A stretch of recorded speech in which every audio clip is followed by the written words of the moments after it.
নমস্কার বন্ধুরা, আজকে আমরা এই ভিডিওতে আলোচনা করব আমাদের ওয়েস্ট বেঙ্গল গভর্নমেন্টের পক্ষ থেকে চালু করা স্বাস্থ্যসাথী কার্ডের ব্যাপারে। তো বন্ধুরা, এই স্বাস্থ্যসাথী কার্ডের তরফ থেকে কিন্তু একটি নতুন আপডেট সামনে এসেছে। তো সেই আপডেটে আপনাদের জন্য কি রয়েছে সেই ব্যাপারেই আজকে আমরা এই ভিডিওতে আলোচনা করব। তাহলে আসুন দেখে নেই। বলা হয়েছে স্বাস্থ্যসাথী স্কিম, স্বাস্থ্যসাথী কার্ড নিয়ে করা পশ্চিমবঙ্গ সরকার, আর কোনো অনিয়ম বরদাস্ত নয়। তাহলে আসুন দেখে নিই কোন অনিয়মের কথা বলা হয়েছে। ফের সামনে এলো স্বাস্থ্যসাথী কার্ড সম্পর্কিত বড় তথ্য। এবার বদলে যেতে চলেছে স্বাস্থ্যসাথীর কার্ড সম্পর্কিত নিয়ম। বিলে অনিয়ম ঠেকাতেই রাজ্য সরকারের তরফে এই বড় পদক্ষেপ নেওয়া হয়েছে বলে জানা গিয়েছে। মানবিক মুখ্যমন্ত্রী মমতা বন্দ্যোপাধ্যায় 2011 সাল থেকে ক্ষমতায় আসার পরেই নানা ধরনের প্রকল্প চালু করেছেন রাজ্যের মানুষের সুবিধার্থে। পশ্চিমবঙ্গ সরকারের জনপ্রিয়তম প্রকল্পগুলোর মধ্যে একটি হলো স্বাস্থ্যসাথী। 2016 সালে আনুষ্ঠানিকভাবে এই স্কিমের কথা ঘোষণা করেন পশ্চিমবঙ্গের মুখ্যমন্ত্রী মমতা বন্দ্যোপাধ্যায়। রাজ্য সরকারের এই প্রকল্পের ফলে পশ্চিমবঙ্গবাসীর স্বাস্থ্যক্ষেত্রে বড় সুবিধা হয়েছে। এই স্বাস্থ্যসাথী কার্ড দেখিয়ে অনেক মানুষ তাদের অপারেশন করিয়েছেন। পশ্চিমবঙ্গে স্বাস্থ্যসাথী প্রকল্প, মূলত স্বাস্থ্যসাথীর কথা ঘোষণা করার সময়ই মুখ্যমন্ত্রী মমতা বন্দ্যোপাধ্যায় বলেছিলেন, পশ্চিমবঙ্গের জনগণকে বিনামূল্যে চিকিৎসা পরিষেবা প্রদান করাই হলো এই প্রকল্পের অন্যতম লক্ষ্য। একই সঙ্গে সকল বেসরকারি হাসপাতালগুলোতে ন্যূনতম স্বাস্থ্য পরিষেবা প্রদানও এই স্বাস্থ্যসাথী স্কিমের একটি মুখ্য উদ্দেশ্য।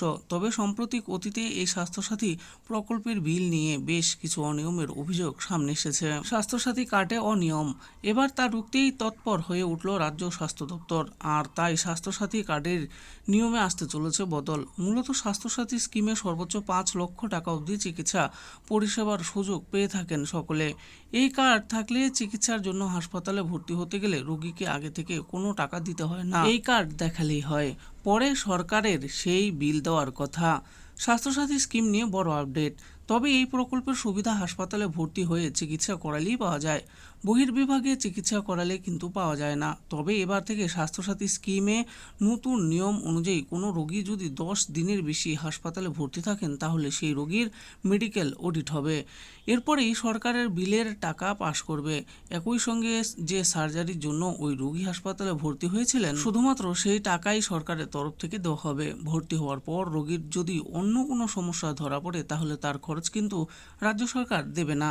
সূত্র মারফত জানা যাচ্ছে, বিগত কয়েকদিন ধরেই সরকারের কাছে স্বাস্থ্যসাথী স্কিমের অতিরিক্ত টাকা আদায় করার অভিযোগ আসছিল। কয়েকটি বেসরকারি হাসপাতালের তরফ থেকে বেশি টাকা আদায় করা হচ্ছিল বলেও অভিযোগ ওঠে। এবার সেটা রুখতেই স্বাস্থ্যসাথী স্কিম নিয়ে কড়া পদক্ষেপ নিল রাজ্য সরকার। জারি করা হলো নয়া নির্দেশিকা।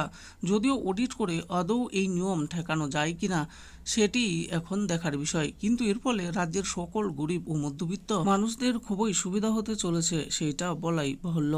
তো বন্ধুরা, দেখে নিলেন আজকে আমরা এই ভিডিওতে আলোচনা করলাম যে আমাদের ওয়েস্ট বেঙ্গল গভর্নমেন্টের পক্ষ থেকে পশ্চিমবঙ্গের রাজ্যবাসীদের জন্য স্বাস্থ্যসাথী কার্ড নামে একটি নতুন স্কিম আনা হয়েছিল। এই কার্ডের মাধ্যমে বিনামূল্যে চিকিৎসা পরিষেবা প্রদান করা হতো গভর্নমেন্টের পক্ষ থেকে। তো বন্ধুরা, এই কার্ডের নিয়মে কিন্তু বড় পরিবর্তন আনা হয়েছে গভর্নমেন্টের পক্ষ থেকে, সেই ব্যাপারে এই ভিডিওতে আলোচনা করেছি। আশা করি ভিডিওটি আপনাদের ভালো লেগেছে। আর এই ভিডিওটি যদি আপনাদের ভালো লেগে থাকে তাহলে অবশ্যই একটি লাইক করবেন। আরও এরকম নিত্য নতুন স্কিম আপডেট সম্পর্কে জানার জন্য আমাদের এই চ্যানেল গভর্নমেন্ট স্কিম প্রো চ্যানেলটিকে অবশ্যই সাবস্ক্রাইব করবেন। আর এই ভিডিওটি দেখার জন্য আপনাদের সকলকে অসংখ্য ধন্যবাদ।